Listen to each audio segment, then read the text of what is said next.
What's going on, Jets fans? Welcome back to another video here on Pig City Hockey. The Jets rebounded in a great effort tonight, beating the Detroit Red Wings by a final score of 6-2 to improve to a 9-1 record, as well as Kyle Connor reaching his 500th career NHL point. A great milestone for the player who had a fantastic game again today. Kyle Connor is just lighting the league on fire.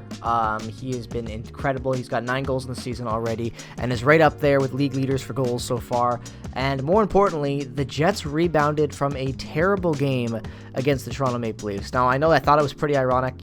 I did cover the one game that we lost in the midst of that losing streak, and I really just needed to sit on that loss because that game had a lot of issues and at the same time, a lot of pushback and a lot of good takeaways, I think. And there was a lot of negatives. Logan Stanley was definitely a negative in that game. Neil Pionk and Dylan Sandberg were definitely a negative in that game, as well as the 5-on-5 play. I thought it was also ironic. I was talking about how the 5-on-5 play during that win streak might bite the Jets in the butt a little bit when the time comes, and it seemed to exactly happen that way with the Toronto Maple Leafs. So coming into this game against Detroit, the one thing I was looking for with this game, obviously Detroit being a weaker opponent, was pushback and dominance. The Jets needed to come out and they needed to say that game happened. We acknowledged that it happened. We got some goals there near the end of things. We made it close. We lost. The streak's over. We're going to start a new one right now. And that's exactly what they did. That's the exact attitude they had tonight. And it's the exact attitude that won them this game. The Jets early on in this game, Gabriel Velarde, in the first period, he gets things going from Kyle Connor and Logan Stanley. I know how Logan Stanley gets on the score sheet after having a pretty bad game last game. He was honestly okay today. And that was kind of the whole theme of tonight, Neil Pionk was incredible tonight. Neil Pionk had a 2-goal game. Neil Pionk is on fire. Neil Pionk is still up there in top 5 defensive scorings. I think he might be third or fourth now for defenseman points so far to start the year. He is having an insane year. And more importantly, the Jets rebounded with a statement. They beat a team that they should beat, and they beat them handedly. And I think that was exactly the message that this team needed to get across tonight, is that, when you get us and we lose, it sucks, but we're going to come back hard and we're going to start another streak. We're not going to quit. We've seen teams in the year past when it comes to the Jets, they just haven't had that fight, and they've lost to opponents that they should beat. And those points, those lost points have come back to affect them, at the end of the year. And seeing the Jets be so dominant and winning games that they're supposed to win, and I'll put that in quotations, against teams that are worse than them is really important, and seeing a guy like Logan Stanley, a guy like Neil Pionk, a Dylan Sandberg rebounding after a terrible performance when the lineup was kept exactly the same. I was a little worried about that. I was like, okay, I don't know if that's the right message that I'd want to send if I was Neil after that performance. Maybe shake things up a little bit, but he went with that. Let's, put some faith back in there. It was a one-off night. Let's see what happened. And what we saw was a fantastic performance back to where the Jets were, and honestly, I'd say probably their best 5-on-5 performance of this season, in my opinion. The Jets had a power play goal from Neil Pionk in the third period for his second of the game and his third on the season. Outside of that, though, their power play was, it was okay tonight. They definitely got a goal on it, but their penalty kill is, is what kind of cost them. 2 bad penalties there, definitely on that Dylan Larkin goal and the DeBrincat goal. Both power play are goals for Detroit in this game. And, outside of the penalty kill, the Jets really played a great game of hockey, in my opinion. I think that this was exactly, like I said, this is exactly the type of game that you need after that loss to Toronto. And I think that it set a tempo for what they need to do going forward. They play Columbus next, and that is a game, again, that they should win. And if that is the case, you're still looking at a team that is 10-1. It sucks that we didn't get the streak and that we're not undefeated because it just has such a sweet ring to it. But at the end of the day, a 9-1 hockey team that is putting up dominant performances night after night. And then even in the loss to Toronto, they had a really bad first period, but they were able to push that game that could have been, 10-0 if it wasn't for Hellebuck, let's be real. They made it close at the end. And I think that was a big statement in itself, that the Jets will not quit.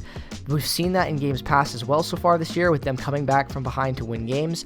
And that I think is the most exciting thing about this team this year, is that, no matter what happens on the night of the game and how things are going, bad bounces or whatever it might be, this team doesn't quit like we've seen in years past. And that Leafs game definitely was a bummer, don't get me wrong, but for them to come into this game against Detroit, an opponent that they should win, gets things things, back underway and for them to be, a very long win streak potentially. Like, this is exactly what they needed to do tonight. Standout performances for me, obviously Kyle Connor was really good. I really like Gabriel. Actually, I'm just going to say that entire line of Scheifele, Connor, and Velarde, I really, really liked it. It was their best game of the season. If they can heat up on 5-on-5, holy cow, watch out for the Winnipeg Jets. Again, I really like Neil Pionk tonight. For some reason, contract year Neil Pionk, he is going to get paid, I expect, because he's been incredible so far. Him and Sandberg had that horrible game against the Leafs, but outside of that, people were wondering why I was so angry at Stanley compared to, Pionk and Sandberg, because that was a one-off from a very, very strong start to a season, and after a bad performance, they rebounded and had a good game again today. Same thing goes for Logan Stanley. I thought Logan Stanley was okay out there tonight. I'm not going to tank on him today. I think that he actually, was okay. Like, he did what he needed to do out there. I really like the third line as always. Again, I really also liked Alex Iafallo and Kapari tonight. I just felt like they were really able to, get some clean zone entries and really pinch in well and hold the puck behind the net. They made some good hits. They were being, flirty with the body at time and really getting in there. And that's exactly what I want to see from that fourth line. And I really enjoyed that presence. Sometimes Iafallo's invisible out there, but I don't know. I saw him out there a lot more tonight. I noticed him more. And shout out to him for having a good game. Shout out to the team for having a good game. This is exactly what the team needed to do. This was a statement, pushback win. We had a bad night, let's bounce back, and that's exactly what they needed to do. And I'm really excited to see what they're able to do against Columbus. I think that we are heading into a stretch right now where the Jets could look to go on another run. You look at the schedule coming up for Winnipeg, things look really, really exciting.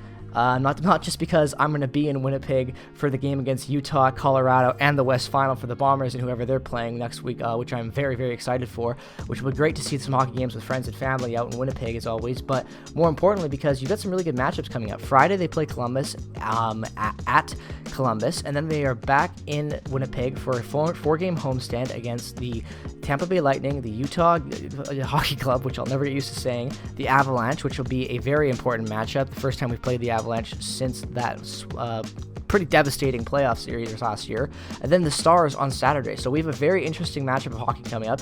A couple of really important tests, I think, in there. Those are four pretty good. Obviously Colorado struggled this year, but I'd say those are four good hockey teams compared to who we played before. And I would really expect to see this team get tested, and I think it's about time they get tested with a couple of really tough matchups in a row. And hopefully they'll be able to put up some performances that are resulting in W's for me when I'm there, because I would really like to see a game where they win. I always love catching games that they win. My last couple of times for the playoffs, I've been a little unlucky.